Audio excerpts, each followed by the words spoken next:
The most commonly said thing when people come into these rooms is they go, this is so obvious. Why didn't somebody do this before?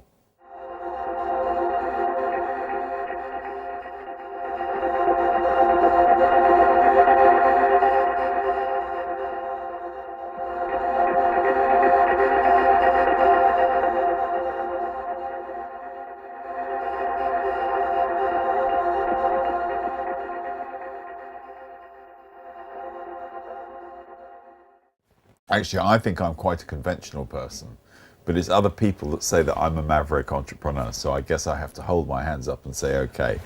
I think, people are interested in me because I got to the age of 40. And when I was a kid growing up, I was going to be a millionaire by the time I was 20. And then I was having a good time, doing all the things we did in those days. And I thought I'll put off being a millionaire till I'm 30, went through my 30s, and then got to 40 and thought I've completely forgotten to be a millionaire.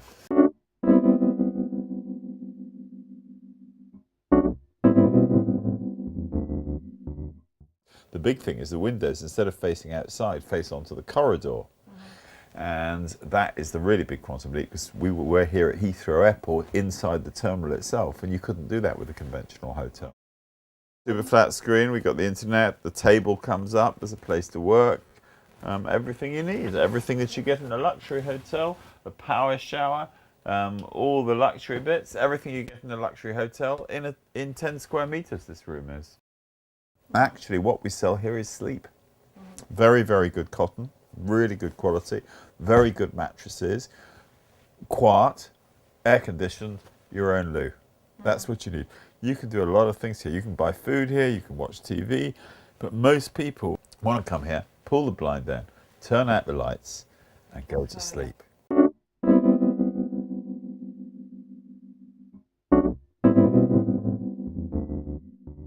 I looked around for other things that could be called yo, and I looked at Japanese capsule hotels, and I thought there's nobody's going to want to stay in those. And I just spent hours and days and months and weeks, trying to figure out how to do luxury in a small space. I call it the quantum leap. In the 21st century, in retail, what everybody wants is good prices and what rich people have. And if you can give what rich people have at good prices, you've got a magical formula. And I was actually coming back from Kuwait, and I was lucky enough to be upgraded to British Airways first class on the flatbed seats in the airplanes. And I remember waking up and thinking, this is how we should make this look. And they do look a bit like the interior of first class on an airplane.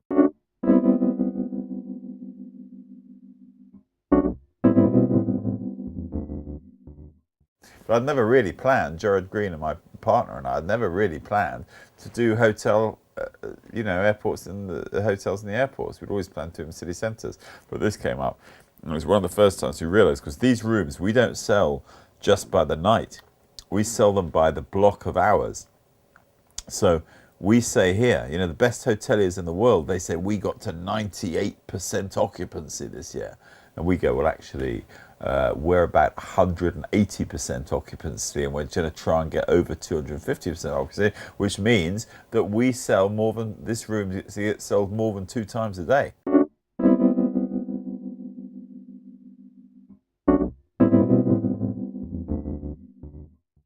First of all, if I'd done market research, if I said to you, would you like to sleep in a 7 square meter room with no natural light? You'd have gone, no way, Jose. You can't market research a market that doesn't exist. And also, when you're doing something new, for everybody from the builders and the designers, there's a million headaches to try and convince people to see it your way.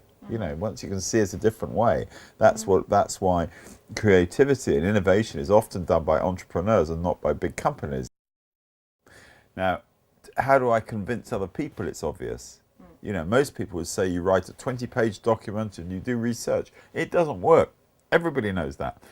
On the front of my business plan, it says, if you want to make God laugh, show him your business plan.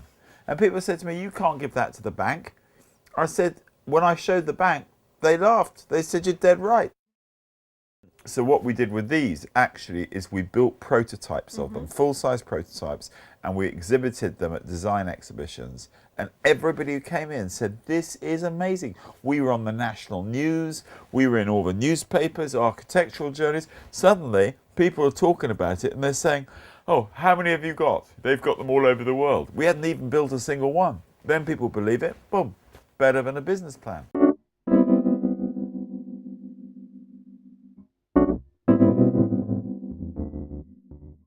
We have a thing within our organisation called Can I, and it stands for constant and never-ending innovation. And here we're sitting in the premium room. Next door here, we've got the standard rooms. Later we're doing economy rooms. When we go to America, we're doing suites. You know, like you have limos, stretch limos. Well, you take like a mini and stretch the mini. We'll have suites. They'll still be smaller than anybody else's rooms, but we'll call them suites. People go, oh, I'm going to stay in a suite tonight. I think that's right. I think it's a great formula to bring to everybody what rich people have. Here you can go to different states of lighting here. I don't know if it'll show up on the camera here. Here we go. It's bedtime. Good night. Good night. We're all going to bed.